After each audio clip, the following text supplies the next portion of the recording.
Hello and welcome to the John Ark Show. Today's episode is called Why Judges and Divorce Lawyers Hate Crypto. Before we begin, I want to encourage you to subscribe to our channel for free. You can also like, comment, and follow us. We're going to have a lot of great celebrity interviews coming up, so make sure to click on the notification bell so you can be notified every time we upload a new episode. Also, we ask that you post a link to today's show on all your social media to help spread the word. Now, let's get started. The divorce industry has now become much more challenging. It used to be great for divorce lawyers who would make a ton of money from divorces. In fact, it's common knowledge that oftentimes the divorce lawyers were the only ones to make serious money from a divorce.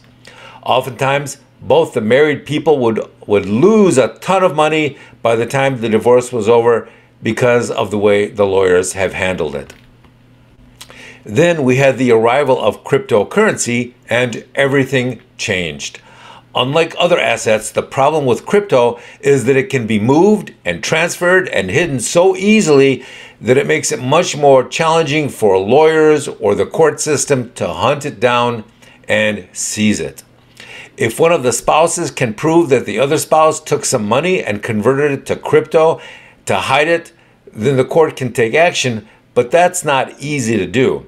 A court can freeze a bank account or seize a piece of real estate or garnish somebody's wages, but when it comes to going after some crypto, that can be very challenging. And a lot of married people who see that their divorce case is going badly and that they may lose a lot of money, they'll just convert everything to crypto and get on a plane and disappear.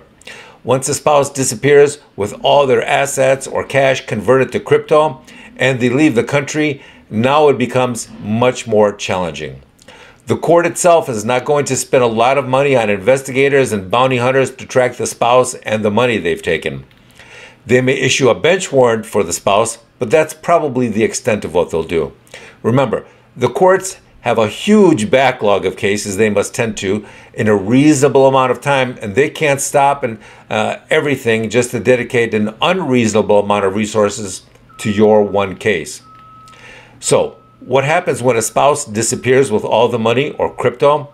Well, that sort of depends on the math. If there's enough money involved that's been taken, and if the remaining spouse has the resources to hire people to go after the missing spouse and the money, then they can do so, but it can be expensive.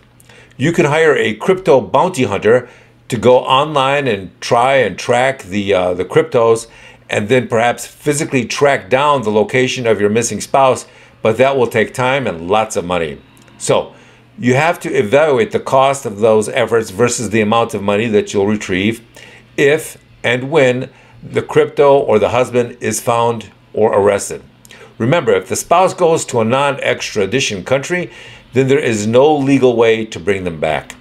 Now, there are special teams you can hire that are capable of going after someone in a non-extradition country, and they can kidnap them and bring them back, but that can be very expensive and could expose you to further legal jeopardy because it's not quite legal to do something like that.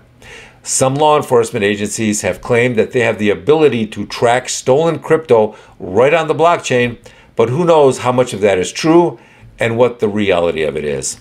If someone knows that their marriage is heading for divorce and they start preparing long enough in advance, even before anyone has filed for divorce, they can dramatically improve their ability to hide or move their assets with the use of crypto.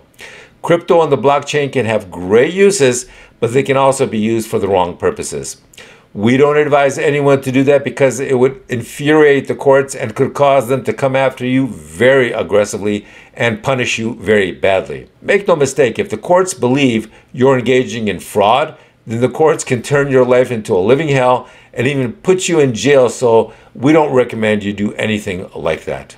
Unfortunately, desperate people will do desperate things and crazy things, especially in some states and jurisdictions where the divorce courts now demonstrate a huge anti-male bias.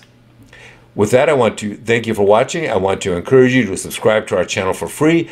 You can also like, comment, and follow us. We're going to have a lot of great celebrity interviews coming up, so make sure to click on the notification bell so you can be notified every time we upload a new episode. Also, we ask that you post a link to today's show on all your social media to help spread the word. Thank you, and we shall talk to you soon. Bye-bye.